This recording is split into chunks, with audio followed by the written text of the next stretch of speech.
Hi, welcome everyone. I'm Holly Corbett. I'm the Director of Content for Consciously Unbiased, which is a movement to build belonging in the workplace.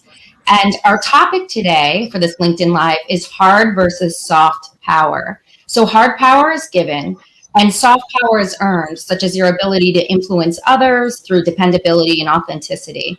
We'll be discussing workplace politics, gender stereotypes, and how we can use our power to help create more equitable workplaces. But first, we have some amazing guests here today, so I will have all of the guests introduce yourselves. Can you start out telling us who you are, what you do, and share what the word power means to you when it comes to the workplace? So Brooke, we'll start with you.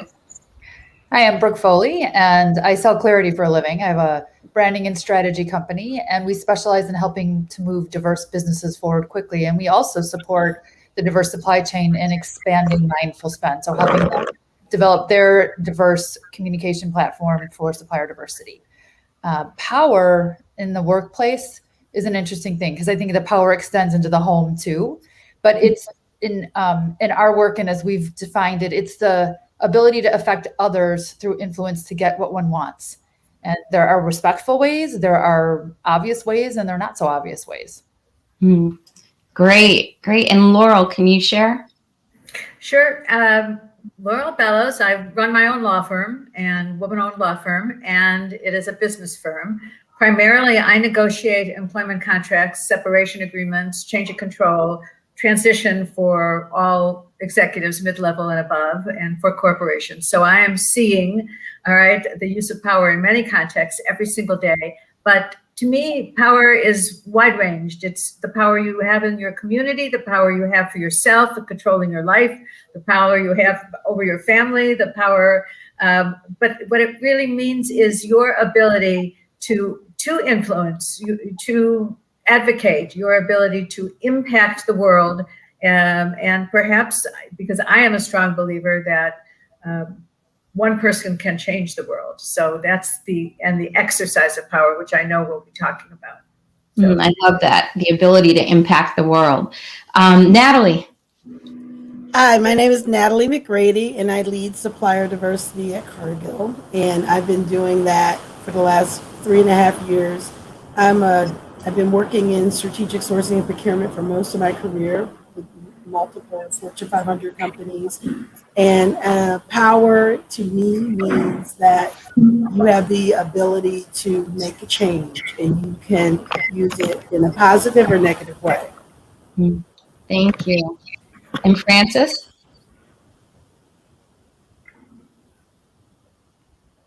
Francis? Oh, I think he froze. Well, he might jump back on. So I guess we'll dive into the difference between hard and soft power. So I'm just curious, what are some examples of how soft power plays out in the workplace? Like, what are some of the characteristics of soft power? Brooke, you want to go for it? So it was interesting. I personally didn't even know that soft power was a thing and I didn't know I had a lot of it until I almost ruined it. And I was in the process of supporting a decision somebody senior to me wanted me to make, or that I thought they wanted me to make. And as I was going to do that, I got counseled that I was about to lose all of my reputation and strength that I had built my career on. And I didn't understand. I actually had someone explain it to me, and I said, how come nobody ever talks about that? Like, I've been leading teams of people for years inside of corporations. I did not know I had soft power. And so for me, it was really amazing. What was explained to me was that soft power was something you earn. It came from integrity, demonstration, dependability. It doesn't mean you do everything that everybody likes or wants, but that you are authentic to your own beliefs and what you're going to be doing inside of the job that you have. But soft power allows you to inspire, engage, influence people to do more, to be great, to do what needs to be done, but then also at the same time to speak up and say, I don't agree with this, or I don't believe in this, or here's the reasons why we might want to think about some other things, or here's some constructive options that we have. And so instead of creating negativity, soft power really helps you keep moving things along. Now, what I didn't know as a young female in the workplace was that soft power was a major part of everybody's ascension path. So you could have a title and not ascend to the potential that you have. Because if you don't understand soft power and you don't understand some of the unsaid things that you demonstrate, or some of the body language, or even some of the ways in which you support or don't support certain views or people or other roles in the company, that you could find yourself watching others ascend who understood soft power, whether they knew to talk about it or not, and you wouldn't. And so there's a couple instances, I think, where we all have been wondering, why didn't I get promoted? Why did somebody else? But I worked so hard. And so some of those things come down to a lot of the stuff that Laurel deals with in terms of negotiation, and that Natalie is dealing with on a constant basis. But it's that subtle, unspoken component of demonstration, being dependable, being consistent, having the means to be able to say, look, I believe in this and I've demonstrated these things in the past. And so I want to make these changes, or I want to create these opportunities. So do you think soft power is really about your ability to communicate, to persuade, and has to do with your self-awareness? Is that it in a nutshell? I think you tap the self-awareness, because to me, what I have observed in CEO after CEO and over time is that it's about the personal brand. It's about your values. It's about what you believe in, what you demonstrate, that gives you table stakes to negotiate, even when you don't realize you're negotiating. Mm-hmm. Okay, thank you. And Francis, I know you dropped off. So can you tell us who you are and share what you do, and give an example of, how soft power plays out in the workplace? Sure, thank you. Hello, everyone. I'm sorry I was in and out, but now I think it's stable. The connection is better now. So thank you for your patience for this. So my name is Francis Cholle. I'm the founder of the Human Company. So we're all about the human capital in organizations. I function and work as a trusted advisor or strategic advisor to CEOs in the United States, but actually around the world. So there are lots of differences actually when it comes to power, depending on where you find yourself in the world. Whether it's in Asia or Europe, different histories. So the first thing is, I like to say, a good friend of mine who's a very successful advertising executive woman in Paris, created her own agency, 1,000 employees, worldwide awards and everything. She told me one day, I'm not after power, I'm enjoying the exercise of power. So I think that was a very nice and perspective. The second thing I would say, the model I developed is all inclusive. So I don't think we can actually really differentiate soft power from hard power. I'm really wondering what kind of hard power, what kind of impact would hard power alone would have. Okay. We live in a time when complexities are such that it's only one and the same today, hard and soft. And by the way, I think the World Economic Forum this year said that soft skills were actually more important than hard skills. But when it comes to power specifically, how can you exercise power without subtlety, without listening, without taking into consideration your environment, the moral imperative that we're facing, the change completely in the definition of capitalism from shareholder capitalism to stakeholder capitalism. So I think let's pay tribute to power. As we said, it's a way of having influence, positive influence in the world, and I think it's now a holistic concept as such. Yeah. So in order to successfully use power and have the impact that you want, both hard and soft power skills must be optimized, or they're interchangeable. Both. Well, there's one word that I like, which I think it defines also precisely, is a synergy. Synergy is when you have two factors coming together that create more than the sum of what they are. So hard power without soft power is not exactly great. Soft power without hard power. Imagine a captain on a boat. He or she when the tempest hits, the storm comes, you have to have a lot of hot power. It's no time. You need to give directions. You need to be strong. You need to, resist the weather storm. And at the same time, to be able to have a team, a crew on the boat that will respond to you, you probably will have had to use soft power to build that trust in those moments of crisis. So that's what I'm saying. It's just one and the same. You can't have one without the other, I think, in 2021. Yeah. Thanks, Francis. Sure. Natalie, what are some ways, or what's an example of a time when you use soft power in the workplace successfully?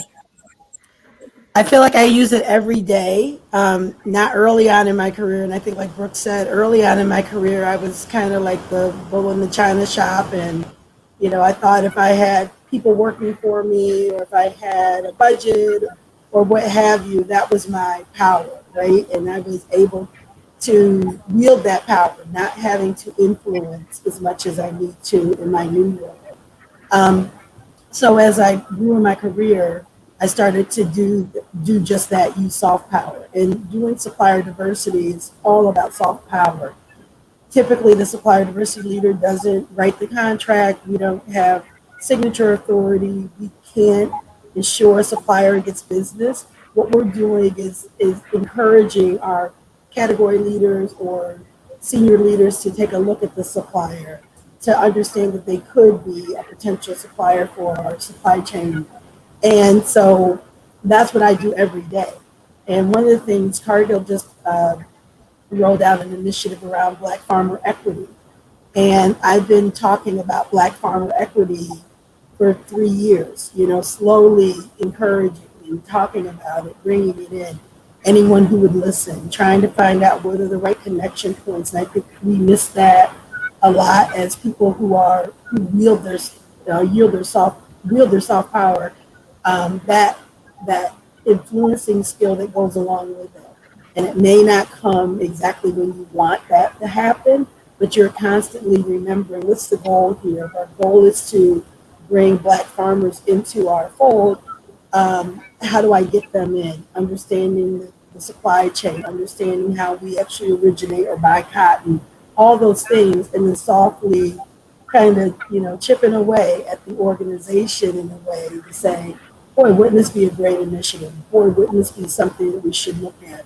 And, when the opportunity presents itself and they bring someone in that's just as interested as you are, but they may have a little bit more hard power, the two merge and then you come up with a process or a plan that works. And so I look at that new initiative as something like that. That's a great example. Laurel. Yes. Holly, I've got so much to add. Do you have a particular direction you want me to go? But this is an amazing conversation. Well, I guess in your own work, what's an example of how you use soft power? Okay, so first of all, I'd like to say thank you, Francis, for this bringing up the synergy. I cannot, despite the definitions, separate hard from soft power. And I'd like to tell the people who are listening to us that, first of all, make certain that you don't think that hard power and soft power relate to the tone in which you exercise power. This has nothing to do with words or tone. And that's why I kind of shy away from the definition of hard and soft power. One of the best examples I could give you is what we're doing right now. All right, according to that definition, we're using our soft power to help other people, to show people how we function, to share. I mean, this is what soft power is all about at this very minute, is conveying a message that you're paying it forward, which is a whole important part of the use of soft power. It's whatever anybody was doing to help you, all right, in your past, training you, working with you, showing you how to use whatever you got and how not to use it. That's soft power, and the idea is to pay it forward. So in soft power in my world is utilizing the platform that I have at any given moment, and it might be a mixed platform.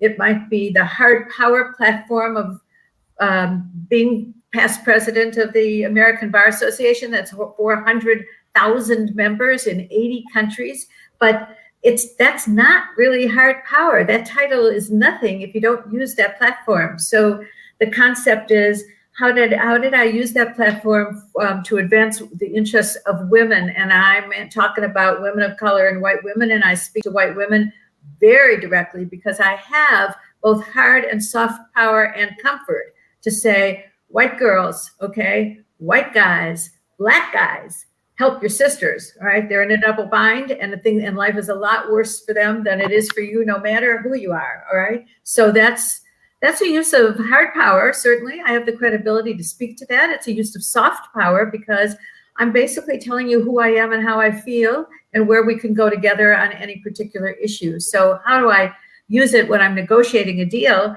It is a combination. I've built up, like Brooke and like each person on the panel, and you, Holly, you've built up, for me, an international reputation, both as a lawyer, as an advocate, and as a doer. I think the implementer, the doer, I really don't use this phrase, I haven't used it maybe in 3 years, but speaking truth to power, that's the use of soft power. That's your willingness to be brave, to be courageous, and putting yourself aside sometimes and risking your reputation among people who may disagree with you to front your positions. So for me, I'm negotiating an offer for somebody, an offer of employment. I'm going to use every skill I have.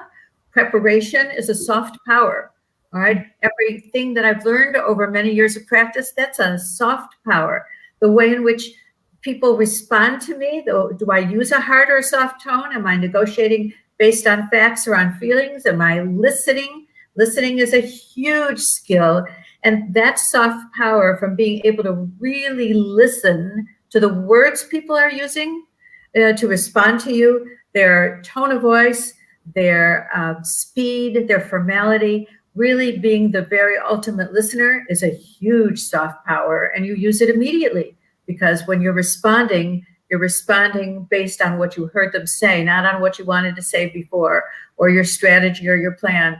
You're actually asking and receiving information, which becomes enormous self-power. So I'll let other people jump in, but that definition the definition works for me, but it's like asking me about my personal life and my business life. They are integrated entirely, right?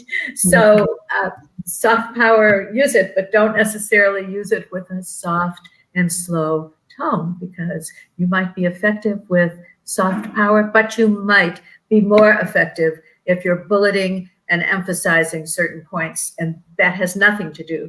The soft power part of that is what you choose to use, what tone you choose to use at any time, what words you choose to use, what your agenda is. Is it an advocacy agenda? Is your agenda your client's agenda? And are you aligned? All those questions result in answers that give you soft power. So it's really, like we said before, about your ability to integrate and balance your use of hard and soft power. And I actually don't agree with that. I'd agree with you with almost anything, but I think Brooke brought it up, and I think Natalie too, that self-awareness, all right? It's not only self-awareness of who you are and what you are, but you should be able to move past that so you're not focusing on it so much. It's awareness of others, what they need, what that moment's agenda is, and how best to accomplish it. That's soft power. Knowing that agenda could change in a sentence. When you've listened to what somebody says, all of a sudden you could say, oh my goodness, now I get what they need. Oh, I've not got a huge piece of soft power. The hard power is not a conscious use unless you need to emphasize it in some way, which is a shame, or just go back and understand that your credibility is both soft and hard and huge. I mean, establishing your credibility. And then maybe in a little bit, Francis and I can speak about different countries and different use and different emphasis on hard and soft power. But I don't see them separately. I know you want me to, but I don't. Well, and I think I agree. I think it's really around in going to the merging of the two. It's growth and development. So you're also not always looking for what your client wants, because you may want that sale, or you may want a company to engage a diverse supplier, or whatever your agenda is too. So you have to figure out what power level do you bring in? You're the authority in one sense, but you may not be in the other sense. So you're going to have ebb and flow, I think, in those conversations, in those negotiations, and what have you. So, Dual agendas. Yeah, that's a great point. I like that a lot, Natalie. do you think that there's a difference between power and influence, or are they one and the same?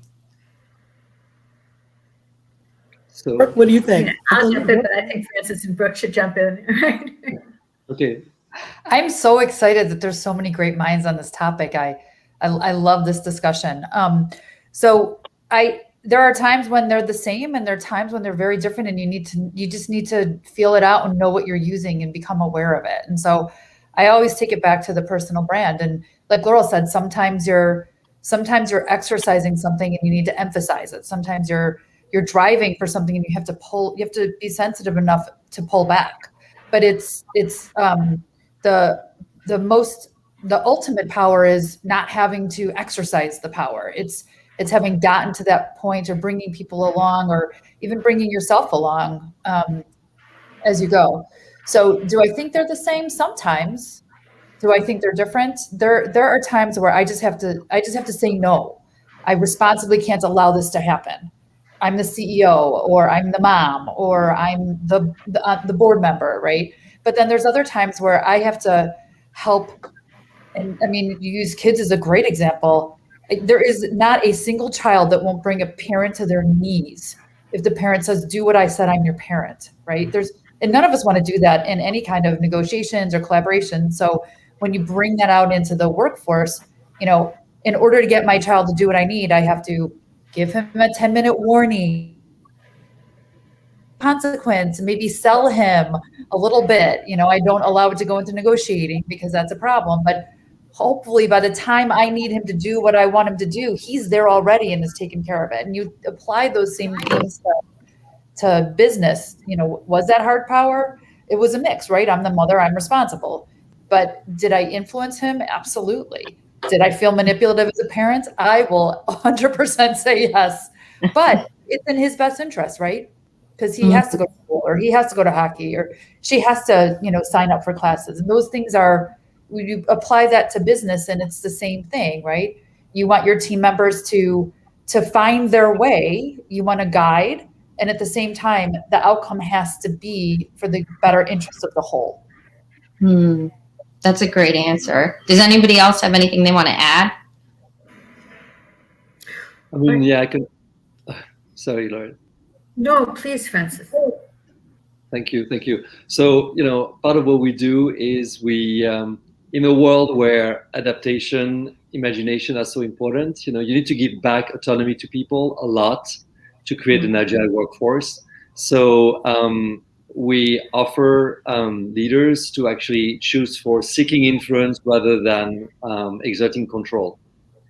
And again, nothing wrong with control, but in a world that's changing so fast, where we realize that we control so little, it's much better to make sure that your entire workforce can be mobilizing their capacity for agility and creativity, and that requires to influence them rather than controlling them. If you control people, then you have an army of soldiers who are, good followers, but you don't want followers. You want entrepreneurs, you want risk takers, you want experimenters. So, I would say there's a bit of a change in the balance between power and influence that's actually mandated by the environment.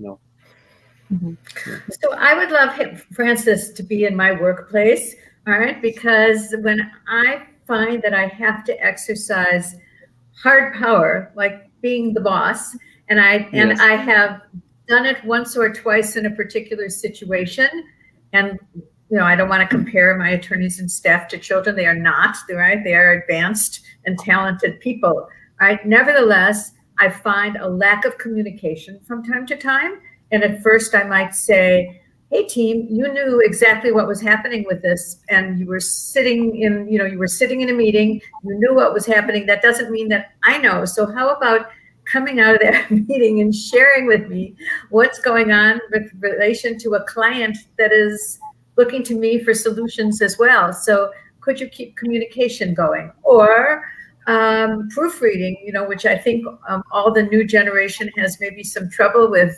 All right, they all work off the computer like I'm trying to do, but the proofreading. I mean, I will just say it. I have 2 or 3 areas that I'm a stickler on, and I think I'm entitled to be, Francis. So number one, you're writing something for me. You're not writing you're writing in a direct present tense writing. You're not saying they have been doing, they did it. Okay, they're wanting to. They want, So I have a direct writing style, but it's because we're attorneys. We need to be advocates and to be effective. Then I ask, but for proofreading, I'm getting to the point where I'm asking people who are sending out emails to read them before they send them. Is that so terrible? No. So then that doesn't work. So I say, read them out loud, because I'm not getting punctuation. You're not seeing where your computer is. You're not taking the time to look to see if that computer is got that, what is the word for it? Computer add-on guessing as to what you're saying, and it guesses wrong. And you send something out in the wrong tense with the wrong pronoun and the wrong word you need to read. So that, I guess, is hard power. All right. In a sense, I'm saying, hey, you're working with me. That's the soft power, but you're working for me, and I have certain standards. So that probably is the only time that I use straight out hard power after a frustration of soft power, saying, would you please, or how about if you, or I saw this and I wanted to share it with you. At some point, I got to go hard. As far as the practice of law, absolutely, Francis, you are 100% right. I don't want people who do things my way. I want people who do things their way after getting creative. But I do want to be able to discuss what their way is, so that we can strategize together and implement the strategy that we developed. So it's in the legal business, we don't use, in our office, we use creativity a great deal. I mean, there's no rubber stamping, but it is after a lot of discussion. So I don't think that's even soft power versus hard power. That's like coming together on a strategy, right? The soft power is we're coming together. I mean, it's not, I don't know if it's any kind of power. That's just right, synergy among lawyers and staff. But anyway, I do have trouble in my own office about getting things specifically right. I don't know. I'm sure you all have the same issue, but handle it better, right? Well, I think it's interesting too. So learning which type of power, how much power to leverage, I think is situational, like you said. And Brooke, I loved how you mentioned your children. I think I've learned so much about how to leverage power from my children. And I have 2. So my son is, I very much would say, exercise more soft power. Like he's more sensitive, and I talk to him in a certain way. Whereas my daughter, that doesn't work. I have to be very direct. I have to exert more authority. And I'm just wondering, I mean, how do you navigate that in the workplace with so many different personalities? Because it's not a one size fits all, right? Like different approaches I've seen motivate different employees. So does anybody have any advice on how to navigate that use of power to motivate? Back to what Laurel was saying originally, which is you have to listen, and you have to be about the others. You have to be about the initiative. You have to know when to not be putting yourself in the forefront of things, and not in a way that you're like consciously like, oh, this is not about me. It's that you have to really be present in the moment. You have to be paying attention to that end goal, the better good of the whole, the goal of the court case, or in our instance, it's a brand strategy.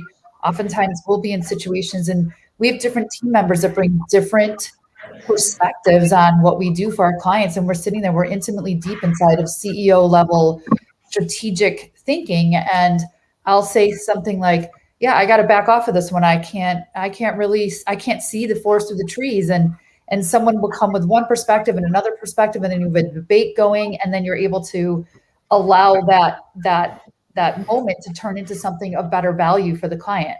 If I was sitting there saying, well, I'm the CEO and we need this answer, I would, if I was on the other end of that, I would just be quiet, like, yeah, I got to go get my resume.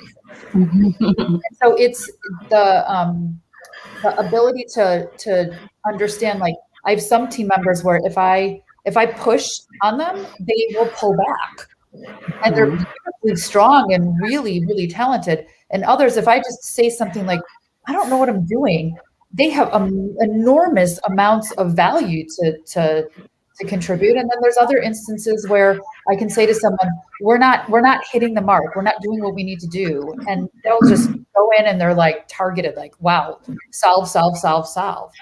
But I have definitely learned that I'm the same way, right? I respond to certain styles. So that has to be not about me at all. That is about the team, each of their individual contributions. And at the end of the day, it's about whether or not that chemistry and that mix can serve the client that we promised a solution to.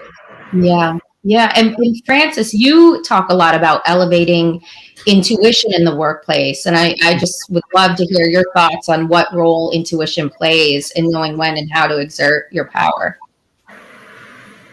Good. Okay. Thank you for the question. So, the way I look at intuition, so within the context of, strategy, transforming organizations, influencing their culture. So, the old saying that culture will eat strategy at breakfast. So we really work on the confluence of strategy, leadership, and culture. This is where we live. So in that realm, intuition now has become very instrumental to manage the complexities of the environment. Complex means that you cannot really master through logic. It's beyond or beneath logic. So that's where intuition comes in. So whether it's diversity and people, whether it's diversity of challenges, whether it's disruption coming your way, intuition plays an instrumental role. But we coined the concept or skill set of intuitive intelligence, which is again the synergy between our logical mind and our instinctual attitudes. And the bridge between the two is intuition. Intuition can really mediate or mitigate those two ways of thinking and approaching situations. Again, integration rather than a separation. And from that perspective, intuition is integrated. So let me give you an example. Very concrete. Big global brand in the beauty industry. Makeup is suffering today because of COVID. Skincare is doing great, but not makeup. So they are changing the organizational design for the entire brand, and they start with makeup, which is suffering. And one of the things that was discussed was, okay, we need to give them more freedom to adapt with seasons and fashion and everything, more than in skincare, for instance. And they say, we need to do this within a framework because we belong to a big global corporate organization. So freedom within a framework. That's totally from the mind. That's totally, logical thinking. Like, you don't give people within a framework, you give people freedom and respect the framework. So that's very different. And sometimes disrespect the framework. So this is where intuition comes in, it's like you need to allow people to make personal judgment calls, respecting, of course, the regulations, but at the same time, as a manager or leader, having the freedom to sometimes get out of the framework. So that's why intuition is important, because there's no right or wrong. It's a personal call, and that's listening to within as much as listening to what's outside to make those judgment calls. So that's where intuition as a important form of new power, a new source of power, becomes instrumental.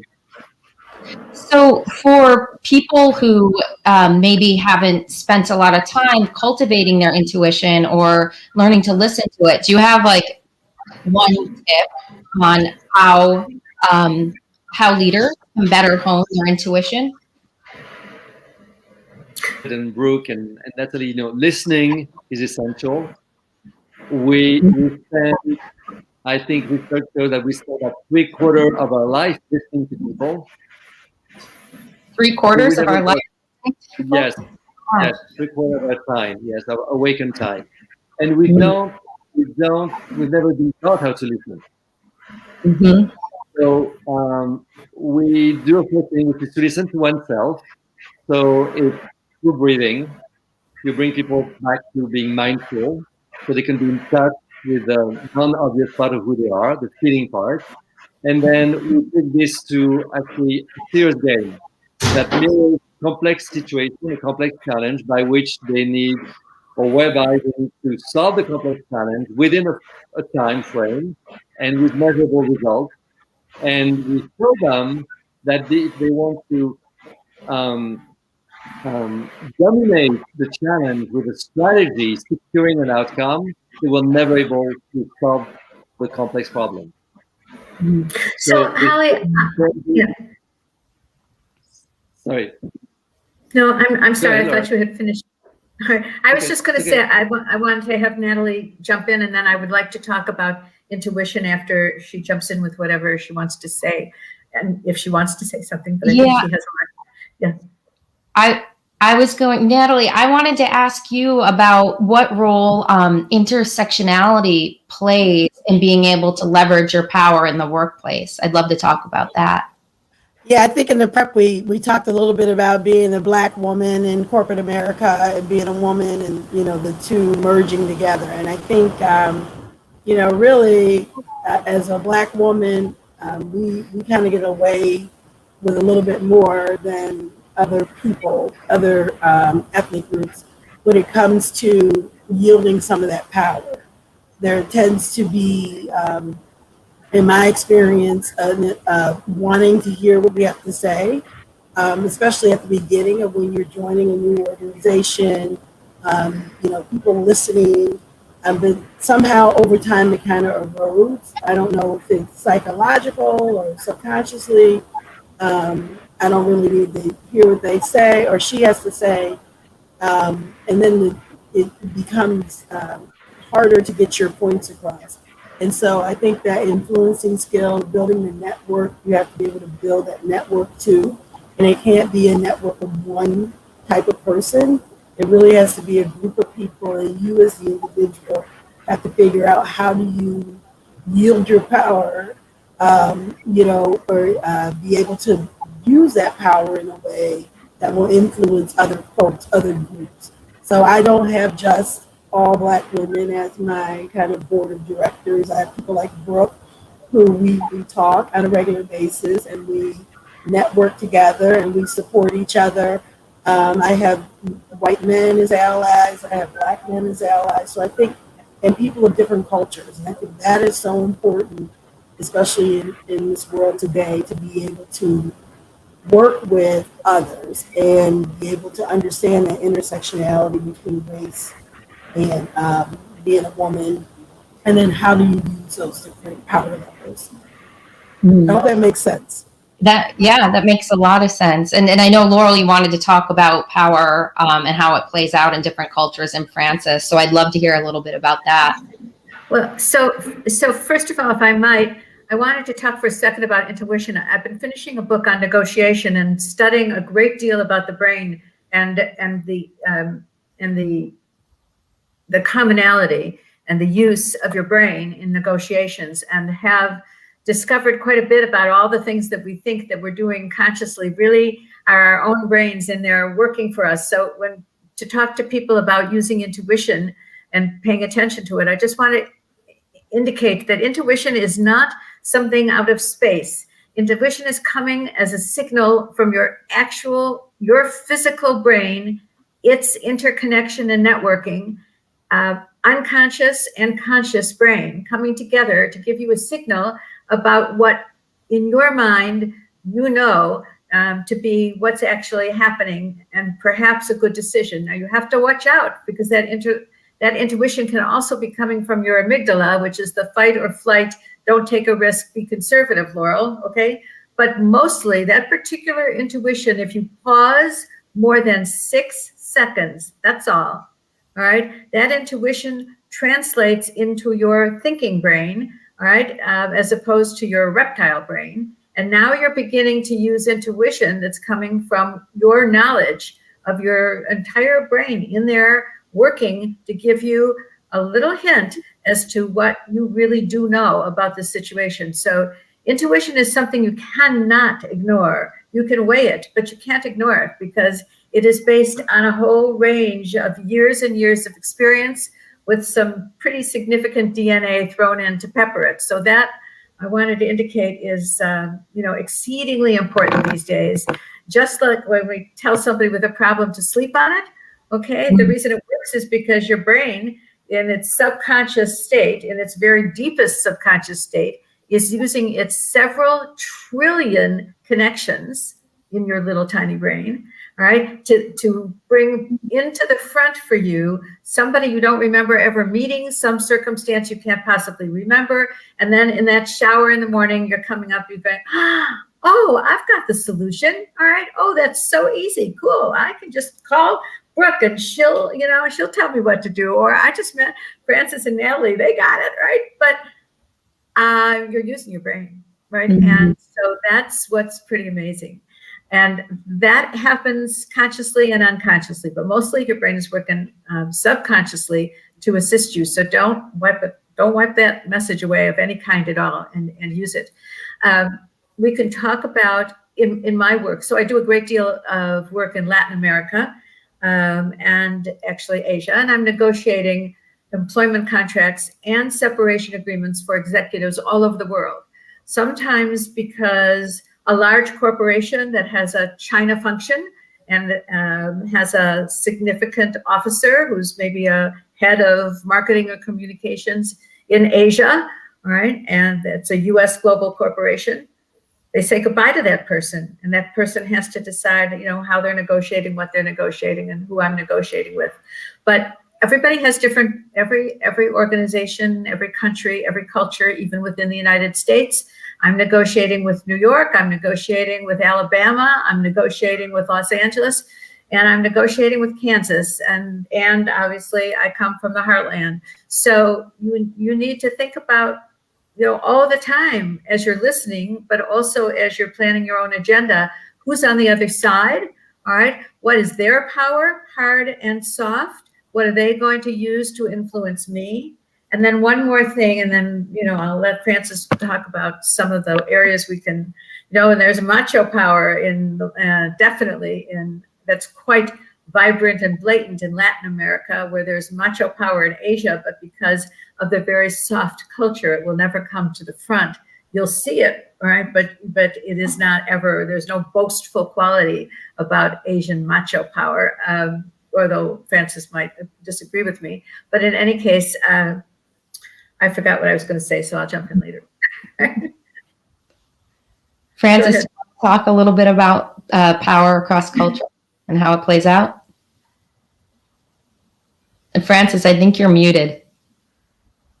Well, while you catch him, I just remembered what I was going to say about influence, and it's fast. Okay, so influence comes from the first 180 seconds you meet somebody. The way that it comes that fast, all right? And now it doesn't stay, and you have to earn it later on. But influence is an immediate judgment by your amygdala that says, does this person represent a threat to me? Is this somebody that I want to work with? Or are we going to have a problem?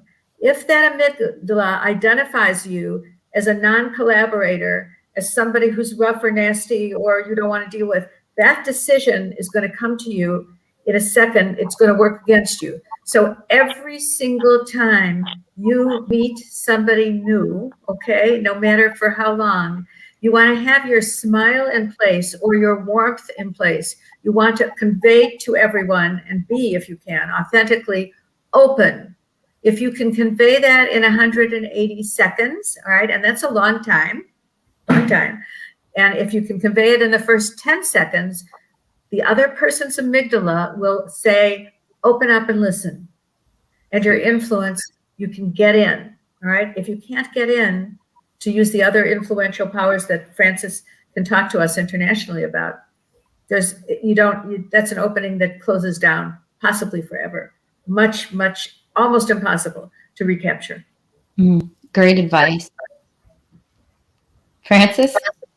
So I kind of second more what Laurel just said, about intuition. It's at the heart of what we do, and again, it gets us to a deeper intelligence, as we like to say it. And I would like to add one thing, because we're talking about power which involves others. There is this phenomenon that's been actually evidenced by scientists in Spain, that there is neuronal synchronization when you enter in dialogue with anyone, whether it's a stranger or not.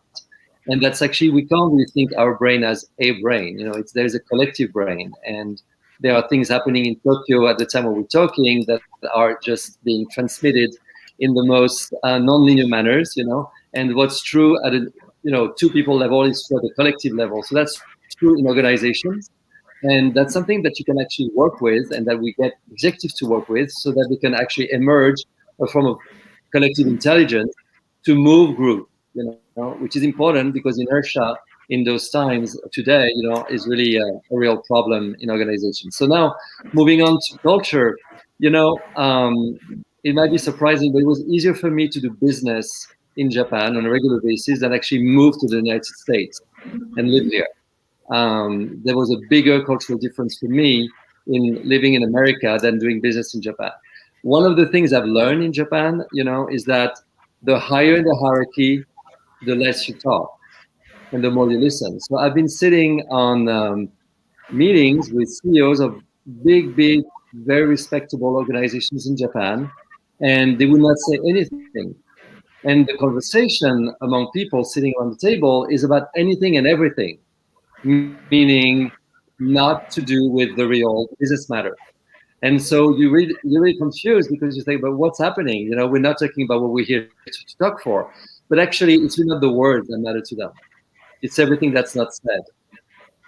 So everything that's not said is exactly the dialogue. That's where the deep conversation is happening. And that's why the CEO doesn't, he, because it's a very patriarchal society up to this day, where men exert a lot of power over women, by the way, in a non-very discreet manner, actually, and unfortunately. And so they just sit there and they listen, because they're actually in dialogue with you, but they're in dialogue through the unsaid, through the intangible. So that's very, very, very different when it comes to negotiation, obviously, than what we used to in different parts of the country here, or even in Europe, and you have to relearn.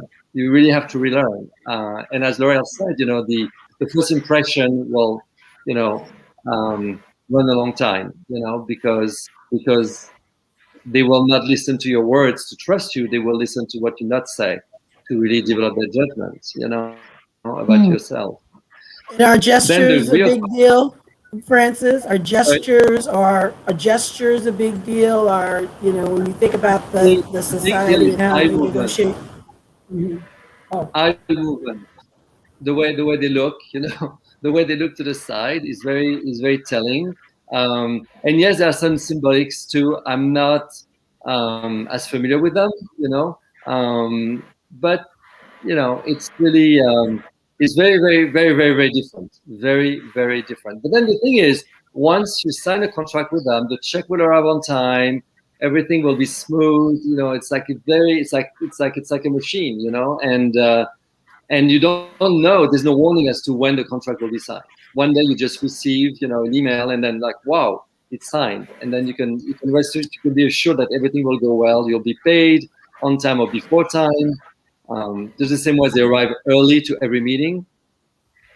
And when this happened to me, I arrived early, and the person was sitting silent in their office, and they've been there for an hour. And I felt like, oh, maybe I've missed the time. And he said to me, no. This is my most productive hour of the day. I arrive in the office at 7.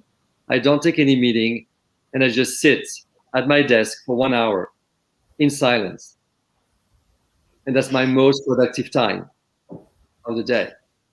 It's so interesting. It's so interesting how it plays out across different cultures. Brooke, I wanted to bring it back to the United States. I just wanted to see if you could touch on like gender expectations in terms of power. How from your work, how have you seen power play out in regards to gender roles and conforming to traditional gender roles? So there's a huge distinction that we see within the genders. Women in general, across cultures, make decisions differently than men in general across cultures. And at the same time, what we've noticed is that even inside of our African-American CEOs, women make decisions very distinctly different than the African-American men. yet there are some cultural consistencies as well. And when you start to compare the nuances of diversity, whether it's a veteran-owned business, if you have a veteran-owned business who is a Latino female who has multiple levels of certification going on, it's more about how do you take advantage versus looking at that as a disadvantage. And that's where helping people come to terms with their empowerment is really key in terms of building a brand and building a value proposition for a brand. So it's very interesting to us because a lot of times diversity gets treated like it's like it itself is the advantage that people get. But like if you look at Natalie's t-shirt, every single letter is a different color. We are all so distinct. However, inside of our cultural backgrounds, there are things that really inhibit or accelerate and empower us. And sometimes we don't realize how to take that disadvantage and turn it into an empowerment. And so that's where we start to see people really building their soft power tied to their personal brand so that they can bring out their hard power and actually create an exponential impact. So oftentimes when you have a CEO that is of a small disadvantaged business, their goal is to become a business of size so that they can make a bigger impact on the world. Well, when we start working with mid-sized business owners, they still have the same inhibitions. They haven't been able to connect with that soft power and hard power to become empowered.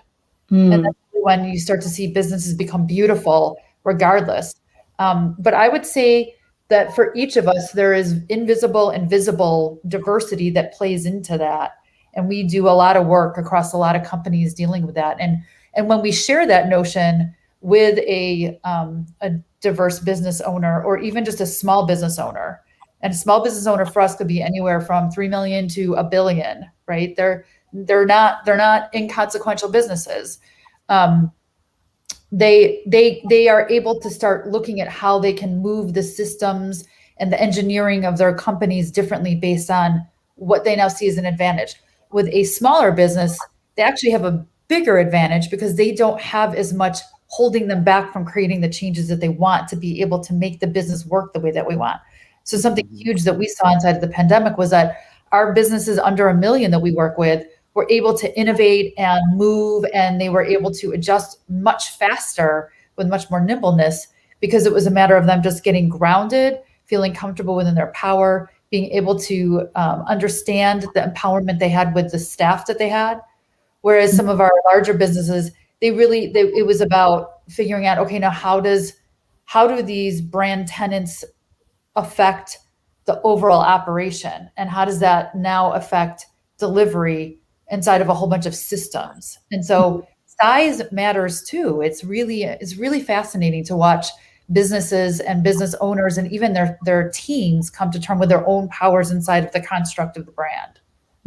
I think that whole piece about supplier diversity can be a positive, and I think people immediately, when we're selling it internally, can go to the negative and thinking that, well, they're not going to be able to have the right quality, or the price is going to be too high, or whatever, all these stereotypes that come to mind. And so you have to be ready as the business owner to address those things, but then also, address those things and make sure people understand that this should not be my issue. And I think that's where supplier diversity professionals come in, people like Brooke and her team to come in to help, build the brand of why we're doing these things and what the power these business owners truly have.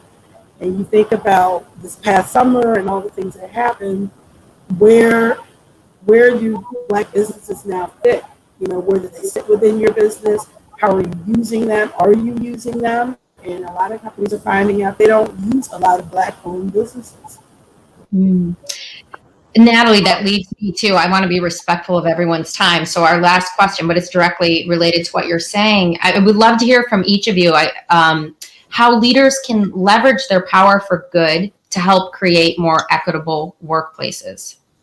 Natalie, you want to start?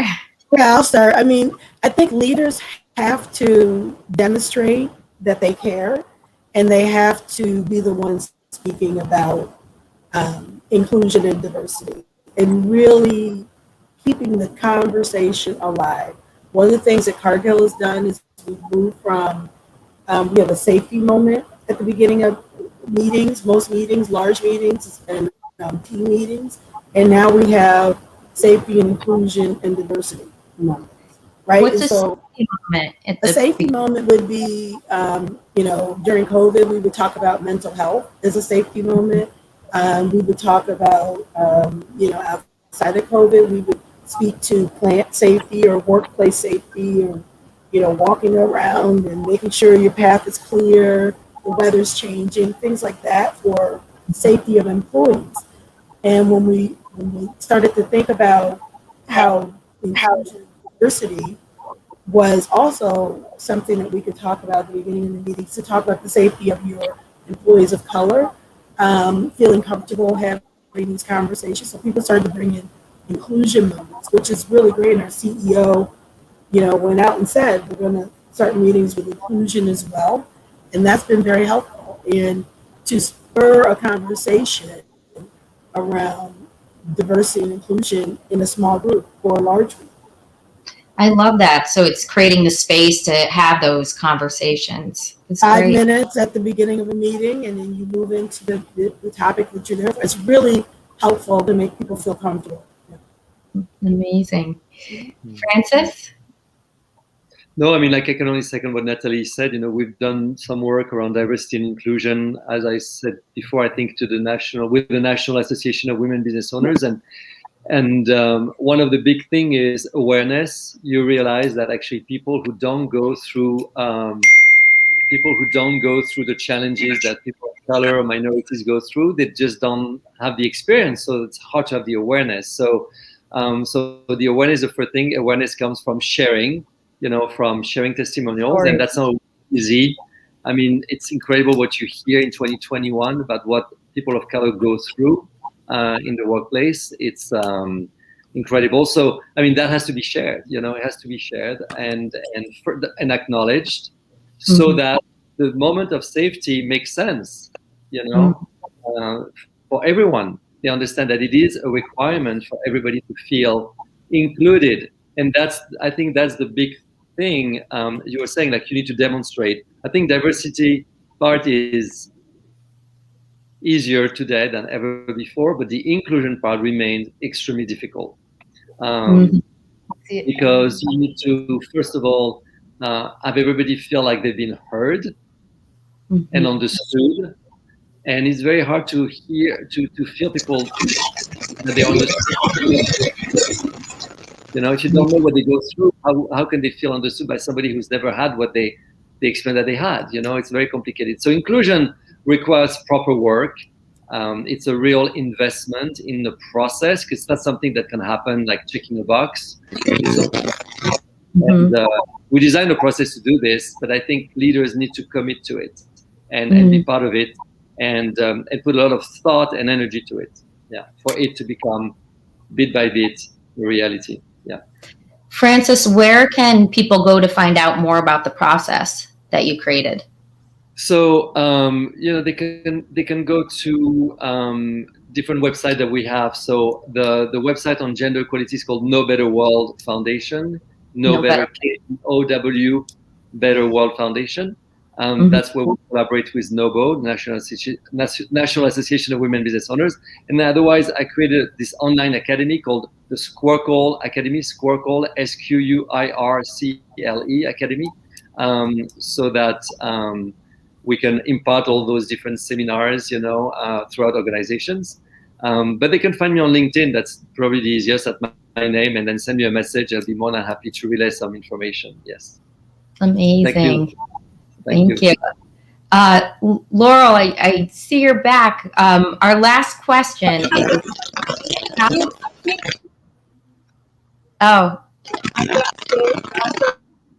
we're having a little trouble hearing you, so I'll come back to you. Brooke, how can leaders leverage their power for good to help create more equitable workplaces? I cannot stress enough that it has to start out with authenticity. We do a lot of work with C-suite conversation stakeholders, directors that are trying to make change, and it really has to come from an authentic place. So I love what Frances and Natalie said, and I'm just going to build on that by saying we sit inside of moments where we're hired to help bring forward a supplier diversity platform or a D&I platform. And in the midst of intake or stakeholder interviews or putting together the strategy, it becomes clear that there are just things that are systemic that aren't of the fault of the people leading the situations, but maybe it's sometimes tied to a value of the overall corporation. Maybe it's a tenant in the mega brand. Oftentimes we'll find saboteur audiences inside of corporations, people who are saying that they believe and they agree. And as Frances said, it's easier today than ever. Well, I think it's easier to have a conversation. I don't know that it's so easy sometimes to bring people along. There's some people who don't want to be diverse and they don't want to be equitable. And I think that's the really hard part, is that there are things embedded in all of our environments and situations. I'm in an amazing program for We Thrive right now that WBENC put together for women, and it's amazing. And I was inside of one session where someone was really passionate about what they were saying, and they were a leader in their field, but their conscious unbiased wasn't intact. And so those moments are happening. So I come back to saying, to be able to do something really, really good, first of all, let go of perfection. Perfectionism is the death of moving things forward. It's not innovation. It's not going to move us forward. So first of all, let go of the perfection. Second of all, really ground yourself in what you believe you can do. What are the moves you can make? Because if you're authentic, then you can inspire, you can touch, you can be kinetic in your energy and how you bring those initiatives forward. And then the third thing I would do is say, it has to be in alignment with your brand, your business's brand. So you could be a director of marketing in Asia, like Laurel mentioned, or you could be the CEO of a small business in Oklahoma. But if you don't buy into and you don't believe in what it is that you're trying to do, it's not going to succeed. It might yield revenue or it might drive change in a way, but it's not going to authentically over time take root and really make the change you want. So, those things are really important. I love that. And Laurel, can you hear us? You're on mute. Give her 1 second. Okay, so Laurel, we can't hear you very well. I think there's something wrong with the sound.